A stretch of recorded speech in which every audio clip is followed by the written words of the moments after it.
on peut vous demander les limites d'une fonction quand x tend vers plus l'infini, moins l'infini, ou les éventuelles valeurs interdites de la fonction lorsqu'il y a une fraction. À ce moment-là, au numérateur, vous remplacez x par la valeur interdite, mais seul le signe sera intéressant.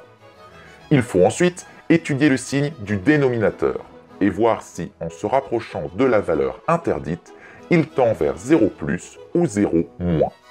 Et vous appliquez un quotient de limite.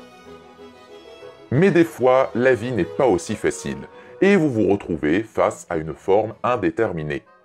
En appliquant une factorisation par le plus grand coefficient, une forme conjuguée, ou un bidouillage quelconque, vous devriez pouvoir la résoudre.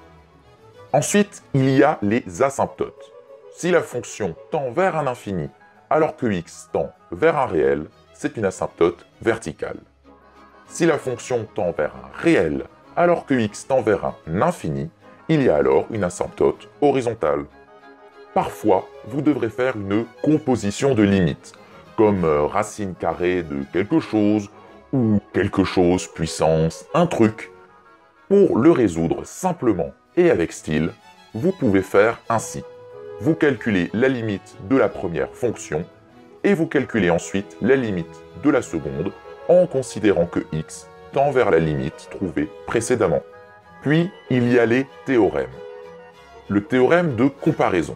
Si une fonction tend vers un infini, alors toute fonction qui lui est toujours inférieure ou supérieure, selon l'infini, tendra de même. Théorème d'encadrement.